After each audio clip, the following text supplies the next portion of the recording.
Subscribe करिए हमारे channel Hindi समाचार को। लेटेस्ट वीडियो नोटिफिकेशन के लिए आप बेल आइकन को दबा सकते हैं। हेलो फ्रेंड, नमस्कार। आज का हमारा जो वीडियो है उन सभी भाइयों के लिए बहुत ही जरूरी होने वाला है जो कि कुशल, अकुशल या फिर अर्ध कुशल या संविदा कर्मचारी हैं। तो अगर आप भी संविदा कर्मचारी हैं या किसी भी प्राइवेट कंपनी में जॉब करते हैं तो हाल ही में सरकार के द्वारा क्या आदेश आया है, जिसके तहत आपकी जो पेमेंट है, आपका जो वेतन है, उसमें कितनी वृद्धि हुई है या कितनी वृद्धि अब होने वाली है, ये जानकारी इस वीडियो के माध्यम से हम आपको देने वाले हैं। तो बस आप वीडियो के अंत तक बने रहिए, ध्यान से बस वीडियो को देखते रहिए। पूरी बात आपको समझ में आ जाएगी कि सरकार के द्वारा अभी हाल ही में क्या आदेश पारित हुआ है। सरकार ने संविदा कर्मियों यानी कि जो कॉन्ट्रैक्ट एम्प्लॉय होते हैं उनके लिए एक बड़ा फैसला लिया है, जिससे लाखों कर्मचारियों को सीधा फायदा मिलेगा। लंबे समय से संविदा पर काम कर रहे कर्मचारियों की सबसे बड़ी चिंता थी कि उनका कम वेतन, अस्थिर नौकरी यानी कि उनकी नौकरी स्थिर नहीं थी,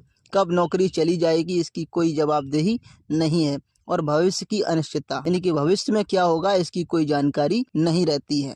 अब सरकार ने इन समस्याओं को दूर करने के लिए मानदेय में बढ़ोतरी और कई नई सुविधाओं का ऐलान किया है। इससे न केवल संविदा कर्मियों की आर्थिक स्थिति मजबूत होगी बल्कि उन्हें सामाजिक सुरक्षा और सम्मान भी मिलेगा। इस नए सरकारी आदेश के तहत संविदा कर्मियों को हर महीने निश्चित मानदेय मिलेगा, जो पहले की तुलना में काफ़ी ज़्यादा है। साथ ही भर्ती प्रक्रिया को पारदर्शी और आसान बनाया गया है, जिससे योग्य उम्मीदवारों को सही समय पर नौकरी मिल सके। सरकार का यह कदम देश के विकास में संविदा कर्मियों की भूमिका को मान्यता देने और उनके जीवन स्तर को ऊपर उठाने की दिशा में एक बड़ा बदलाव है। आइए जानते हैं इस वीडियो के बारे में कि क्या आदेश दिया है सरकार ने। तो एक हमने टेबल के माध्यम से आपको समझाने का प्रयास किया है, बस आप टेबल को देखते रहिए, पढ़ते रहिए, आपको पूरी जानकारी हो जाएगी। एक तरफ लिखा है योजना का नाम और एक तरफ लिखा है संविदा कर्मी मानदेय वृद्धि योजना। तो लाभार्थी संविदा कर्मी आउटसोर्स कर्मचारी जो हैं दैनिक वेतन भोगी हैं। न्यूनतम मासिक मानदेय 16,000 रुपये से 20,000 रुपये, इसमें राज्य के अनुसार यानी कि राज्य अपने अनुसार 16,000 से 20,000 रुपये के बीच में आपको वेतन देने वाले हैं। मानदेय वृद्धि 15% से 20% तक की इसमें अब वृद्धि हुई है। जो भी आपको पहले वेतन मिलता था उसमें 15 से 20% की वृद्धि देखने को मिलेगी। स्वास्थ्य बीमा, इसमें 5 लाख रुपए तक का आपको कवर बीमा भी मिलने वाला है।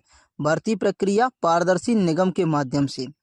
समय पर भुगतान, हर महीने 7 तारीख तक आपका भुगतान कर दिया जाना चाहिए। ये सरकार का आदेश कंपनियों को हो गया है। लागू तिथि 1 अप्रैल 2025 से ये योजना लागू होगी। आवेदन की प्रक्रिया की बात करें तो ऑनलाइन और सरल आवेदन। अब हम बात कर लेते हैं कि संविदा कर्मी मानदेय वृद्धि योजना के कुछ मुख्य बिंदुओं के बारे में। सभी संविदा कर्मियों को अब न्यूनतम 16,000 से 20,000 मासिक मिलेगा। सभी जो संविदा कर्मी हैं उनको न्यूनतम कम से कम 16,000 रुपये से 20,000 रुपये तक का वेतन मिलेगा। वहीं बात करें मानदेय में 15% से 20% तक की वृद्धि हुई है। भर्ती प्रक्रिया अब एजेंसी के बजाय निगम के माध्यम से होगी, जिससे पारदर्शिता बढ़ेगी। सभी पात्र कर्मचारियों को 5 लाख तक का स्वास्थ्य बीमा भी मिलने वाला है। समय पर वेतन भुगतान और वार्षिक बोनस की सुविधा भी दी जाएगी। संविदा कर्मियों के लिए नया मानदेय कितना मिलेगा? सरकार के नए आदेश के अनुसार संविदा कर्मियों को अब हर महीने न्यूनतम 16,000 से 20,000 रुपये तक का मानदेय मिलेगा। यह राशि राज्य, विभाग और कर्मचारी की योग्यता के अनुसार अलग अलग हो सकती है। उदाहरण के लिए उत्तर प्रदेश सरकार ने अपने संविदा कर्मियों के लिए न्यूनतम मानदेय 16,000 से 20,000 तय किया है। वहीं कुछ विभागों में यह राशि और भी ज़्यादा हो सकती है, जैसे कि रोडवेज के संविदा कर्मी, चालकों और परिचालकों के लिए प्रति किलोमीटर दर बढ़ा दी गई है। मानदेय वृद्धि का असर, इसको जान लेते हैं। तो संविदा कर्मियों की आर्थिक स्थिति में सुधार होगा, नौकरी की सुरक्षा और सामाजिक सम्मान बढ़ेगा, कर्मचारियों की क्रय शक्ति बढ़ेगी, जिससे बाजार में मांग बढ़ेगी। सरकार की लोक कल्याणकारी योजनाओं का लाभ सीधे कर्मचारियों तक पहुंचेगा। संविदा कर्मियों के लिए अन्य क्या क्या सुविधाएं मिलेंगी उसको भी जानने का हम प्रयास करते हैं। सरकार ने सिर्फ मानदेय ही नहीं बढ़ाया है बल्कि संविदा कर्मियों के लिए कई और सुविधाएं भी शुरू की हैं। स्वास्थ्य बीमा, सभी संविदा कर्मियों को 5 लाख रुपए तक का मुफ्त इलाज मिलेगा। इसके लिए मुख्यमंत्री जन आरोग्य आयुष्मान कार्ड जारी किया जाएगा। तो आपके यहाँ आयुष्मान कार्ड सभी के यहाँ जारी हो रहे हैं। अगर आयुष्मान कार्ड आपके यहाँ जारी नहीं हुआ है अभी तक, तो आप अपने ग्राम पंचायत या जहाँ भी आप रह रहे हैं वहाँ की आशा से संपर्क करिए। आशा के माध्यम से आप आसानी से आयुष्मान कार्ड को बनवा सकते हैं। वार्षिक बोनस, कर्मचारियों के प्रदर्शन के आधार पर वार्षिक बोनस भी उनको दिया जाएगा। समय पर वेतन, हर महीने की 7 तारीख तक वेतन मिल जाना चाहिए। पारदर्शिता, भर्ती प्रक्रिया अब भर्ती निगम के माध्यम से होगी। पहले एजेंसियां भर्ती कराती थीं, लेकिन अब निगम के माध्यम से भर्ती होगी। प्रोत्साहन योजना, बेहतर प्रदर्शन करने वाले जो भी कर्मचारी हैं उनको अतिरिक्त प्रोत्साहन, उनको अतिरिक्त राशि और दी जाएगी। संविदा कर्मियों के लिए पात्रता मानदंड क्या है, इसको भी जान लेते हैं। इस योजना का लाभ उठाने के लिए कुछ जरूरी शर्तें भी हैं। नंबर 1 है, कर्मचारी कम से कम 6 महीने से संविदा या आउटसोर्स पर कार्यरत होना चाहिए।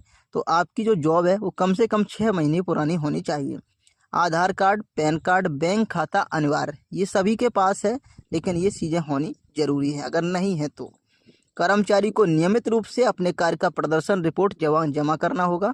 सभी दस्तावेजों की सत्यता जरूरी है।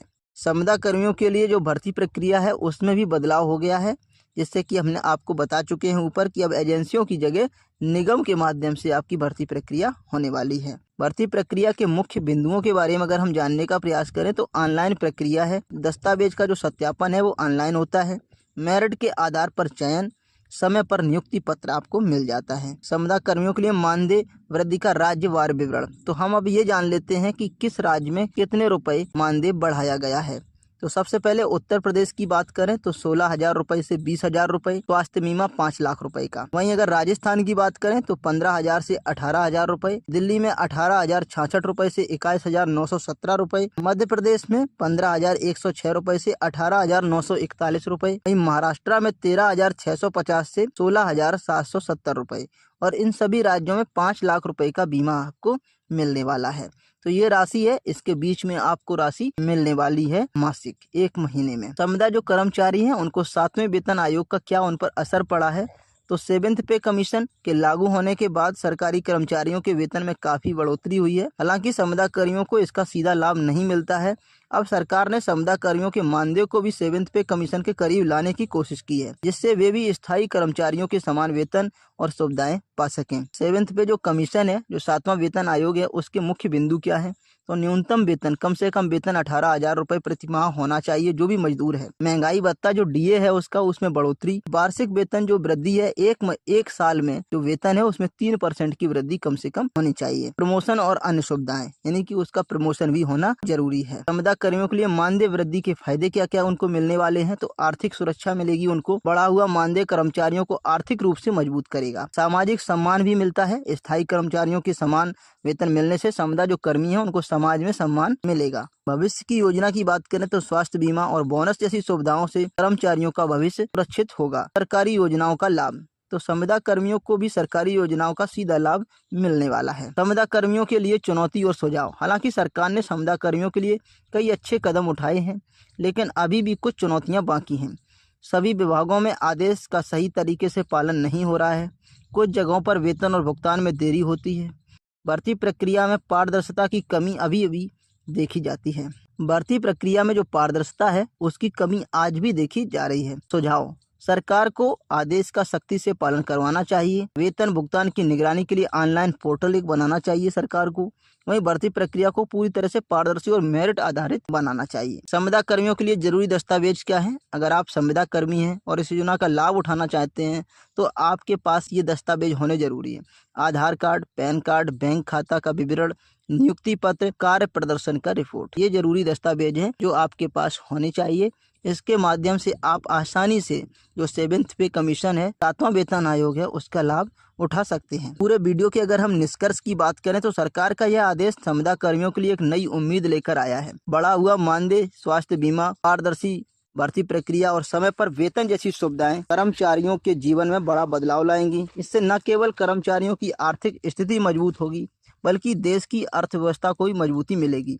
सरकार को चाहिए कि वे इन आदेशों को सही तरीके से पालन करवाए ताकि हर संविदा कर्मी को उसका हक मिल सके। तो इस वीडियो के माध्यम से हमने आपको बताने का प्रयास किया है कि किस राज्य में अब कितना मानदेय बढ़ चुका है और अब आपको कितना मानदेय मिलने वाला है। तो आपको ये वीडियो हमारा अच्छा लगा हो तो हमारे वीडियो को लाइक करके चैनल को सब्सक्राइब करें और ये जानकारी अपने दोस्तों में शेयर जरूर करें। धन्यवाद।